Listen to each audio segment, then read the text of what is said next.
சொல்லுங்க. Formula first என்ன formula?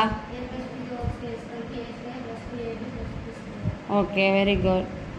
அந்த ஃபார்முலா படி இப்போ என்ன போடுறோம்? என்ன ஃபார்முலா? 3a + 4c² மதிப்பை a + b ² என்ற முற்றும். இங்கே பார், மேக்ஸ் ரொம்ப ஈஸி தான். ஃபஸ்ட்டு உனக்கு ஃபார்முலா தெரியணும், அது என்ன கணக்குன்னு புரியணும். சரியா? ஃபஸ்ட்டு நமக்கு ஃபார்முலா தெரிஞ்சிருச்சு. என்ன ஃபார்முலா? a + b ² p². இதான் ஃபார்முலா. ஓகேவா? அப்போ ஏ இருக்கிற இடத்துல என்ன இருக்குது? கணக்குலேயே இருக்குது. என்ன இருக்குது?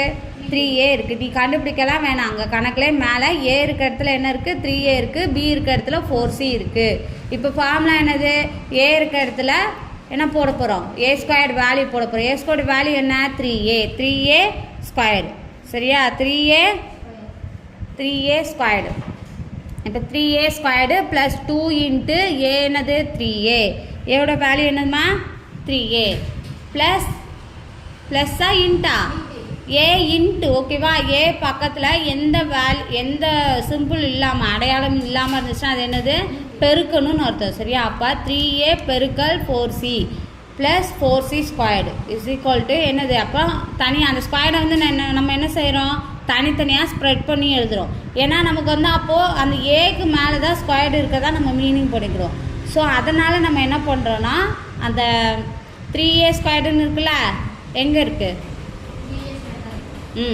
6 மார்க் போட்டிருக்கா? அப்போ அந்த 3a² நம்ம என்ன பண்ணுறோம்? 3a² என்ன பண்ணுறோமா?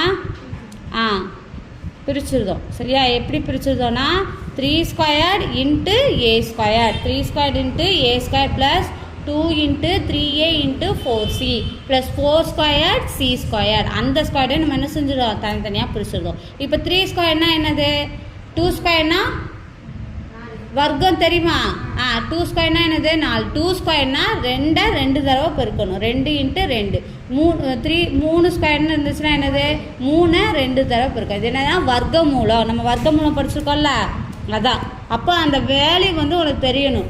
அட்லீஸ்ட் குறைஞ்சது 2லேருந்து 10க்குள்ளே அந்த வர்க்கமூலம் மதிப்பு வந்து நமக்கு தெரிஞ்சுருக்கணும். 2² எவ்வளோ? 4. 3² 9. ஓகேவா? 4² என்னது? 16 16. 5² 5 வர்க்கமூலம் என்ன? 25. இப்போ ஸ்கொயர்டுன்னு கேட்க மாட்டாங்க. தமிழ் என்னென்னா 5 வர்க்கமூலம் கேட்பாங்க. அப்போ 5 வர்க்கமூலம் என்ன? 5 2 தடவை பெருக்கணும். கனமூலம்னா என்ன?